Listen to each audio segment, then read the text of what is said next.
Last video में हमने एक ऑर्डर ब्लॉक के बारे में कुछ अहम मालूमात शेयर की थी, जिसमें हमने डिस्कस किया था कि ऐसी कौन सी 3 गलतियां हैं जो एक ऑर्डर ब्लॉक को ट्रेड करने के लिए चूज करते हुए ट्रेडर्स करते हैं। वो वीडियो इस वीडियो का पहला हिस्सा है।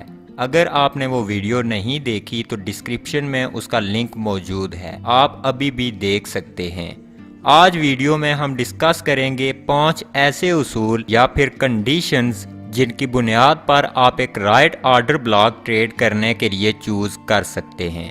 तो वीडियो को शुरू करते हैं, मगर उससे पहले अभी तक अगर आपने हमारे चैनल को सब्सक्राइब नहीं किया तो कर दें और वीडियो को एंड तक मुकम्मल देखें। सबसे पहले जो चीज़ आपने ऑर्डर ब्लॉक में उस ऑर्डर ब्लॉक को ट्रेड करने के लिए सिलेक्ट करते हुए देखनी है वो ये है कि ऑर्डर ब्लॉक के लिए ज़रूरी है कि या तो बनने से पहले उसने लिक्विडिटी उठाई हो या फिर उसका टारगेट कोई लिक्विडिटी का एरिया हो। अब इसको समझ लेते हैं। यहाँ पर हमारे सामने 3 ऑर्डर ब्लॉक्स हैं। सबसे पहले ये, दूसरा हमारे पास ये है और तीसरा ये। अब ये पहला जो ऑर्डर ब्लॉक है इसमें हमारे पास इस एरिया में भी लिक्विडिटी पड़ी हुई है और इस लिक्विडिटी के बिल्कुल ऊपर ऑर्डर ब्लॉक है। इस सिचुएशन में हमारी पहली कंडीशन फुलफिल होती हुई नजर आ रही है और वो कंडीशन ये है कि ऑर्डर ब्लॉक को किसी लिक्विडिटी के एरिया को टारगेट करना चाहिए। तो यहाँ पर ये एरिया लिक्विडिटी के लिए बेहतरीन टारगेट है। अब ये दूसरा ऑर्डर ब्लॉक इसी कंडीशन के दूसरे पहलू को फुलफिल कर रहा है और वो क्या है कि ऑर्डर ब्लॉक के लिए ज़रूरी है कि उसने लिक्विडिटी उठाई हो।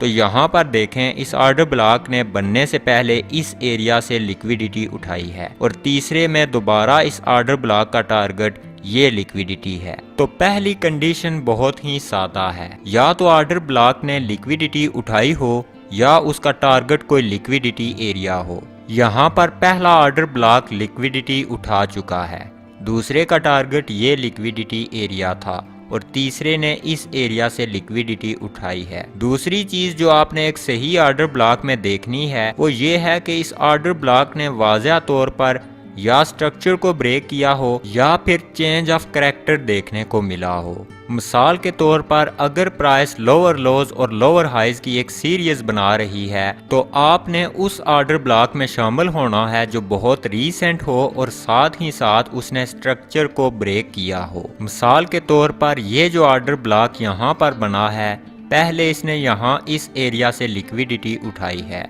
और फिर यहाँ पर स्ट्रक्चर ब्रेक देखने को मिला है। तो दूसरी चीज ये है कि ऑर्डर ब्लॉक ने किसी चीज मसलन स्ट्रक्चर को ब्रेक किया हो या फिर चेंज ऑफ कैरेक्टर का बायस बना हो। अब तीसरी चीज जो राइट ऑर्डर ब्लॉक की सिलेक्शन में आपने देखनी है वो ये है कि ऑर्डर ब्लॉक मौजूदा प्राइस एक्शन के मुतल्लिक हो, मतलब ऑर्डर ब्लॉक का मौजूदा प्राइस एक्शन के साथ ताल्लुक हो। अब मौजूदा प्राइस एक्शन या प्राइस रेंज से क्या मुराद है? मिसाल के तौर पर प्राइस लोअर लोज और लोअर हाइज की एक सीरीज में मूव कर रही है। यहाँ पर प्राइस ने एक लोअर लो बनाई है और यहाँ पर लोअर हाई, तो ये हमारा मौजूदा प्राइस एक्शन या रेंज है। ऑर्डर ब्लॉक का इस प्राइस एक्शन या रेंज के साथ कोई ताल्लुक होना चाहिए। अगर प्राइस यहाँ पर एक नई लोअर लो बना देती है तो इसका मतलब है कि हमारे पास एक नई लो है जबकि हाई वही है, तो इसने एक नई रेंज बना दी है। अब आपने इस रेंज के अंदर ऑर्डर ब्लॉक तलाश करना है और इस ऑर्डर ब्लॉक को ट्रेड करना है। यानी ये जो नई लो बनी है इस रेंज में कोई भी ऑर्डर ब्लॉक जिससे पहले लिक्विडिटी का एरिया आता है जो प्राइस का टारगेट है, आपने इस पिछली रेंज या इससे पिछली रेंज का मौजूदा प्राइस एक्शन के साथ ताल्लुक बनाने की कोशिश नहीं करनी। और ये चीज हमारी पहली और दूसरी कंडीशंस को भी फुलफिल कर रही है। क्यों? क्योंकि इस रेंज ने पिछली रेंज को ब्रेक किया है और यहाँ से लिक्विडिटी उठाई है। नंबर 4, ऑर्डर ब्लॉक में लाजमी इम्बैलेंस होना चाहिए। अब इम्बैलेंस यानी अदम तवाज़ुन से क्या मुराद है? अगर आपके पास 3 कैंडल्स हैं, मिसाल के तौर पर जैसा कि ये यहाँ पर हैं। अब यहाँ पर देखें कि ये विक जो इस पहली कैंडल के साथ हमें नजर आ रही है, क्या तीसरी कैंडल की विक और ये आपस में मिल रही हैं? बिल्कुल भी नहीं। तो इसका मतलब है यहाँ पर काफ़ी बड़ा इम्बैलेंस या अदम तवाज़ुन है।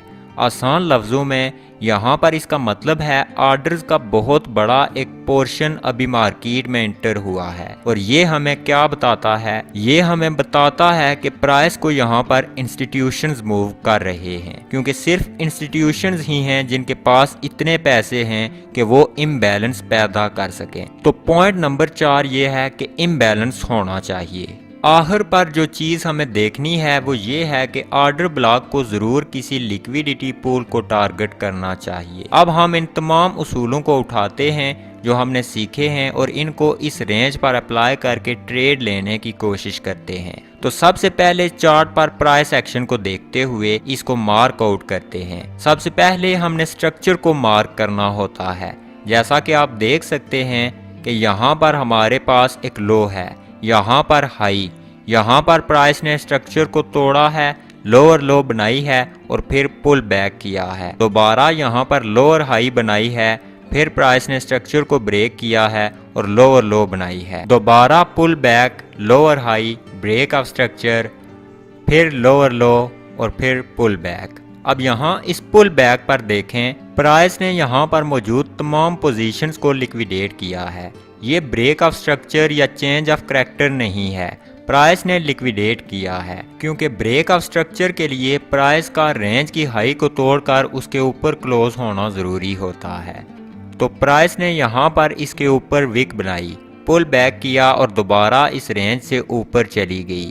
तो ये यहाँ पर मार्केट ने अपना करैक्टर तब्दील कर दिया है, मतलब एक साइड से दूसरी साइड शिफ्ट हो गई। लोअर लो, लोअर हाई के बाद अब हायर हाई, उसके बाद पुल बैक और ब्रेक ऑफ स्ट्रक्चर, दोबारा ब्रेक ऑफ स्ट्रक्चर। अब ये वो एरिया है जहां से हमें मार्केट में चेंज ऑफ करैक्टर देखने को मिला है। इसका मतलब है प्राइस अब बुलिश है। अब अगर हम तीसरी कंडीशन अप्लाई करें तो हमें यहाँ पर सिर्फ बुलिश ऑर्डर ब्लॉक्स की तरफ देखना चाहिए। तो बुलिश ऑर्डर ब्लॉक यहाँ पर है, ये सेल टू बाय जोन, जिसमें काफ़ी ज़्यादा मोमेंटम है और इम्बैलेंस भी, जो कि हमें बताता है कि इंस्टीट्यूशंस इस एरिया में शामिल हुए हैं। अब क्या ये ऑर्डर ब्लॉक दूसरी कंडीशन से मैच करता है? बिल्कुल करता है।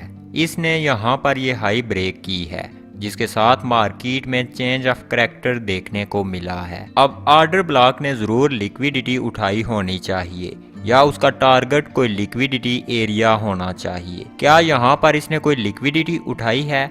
बिल्कुल, यहाँ पर ये ट्रेंड लाइन लिक्विडिटी है।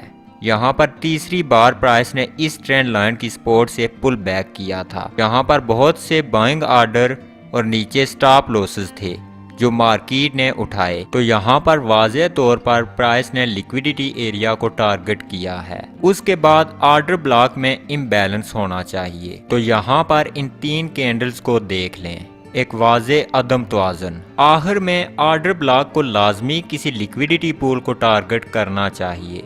तो अगर यहाँ पर हम थोड़ा सा जूम आउट करके देखें तो प्राइस पिछले कुछ टाइम से इस एरिया में इस ट्रेंड लाइन के साथ लिक्विडिटी बिल्ड कर रही थी। यहाँ पहला टच, दूसरा टच और तीसरा टच।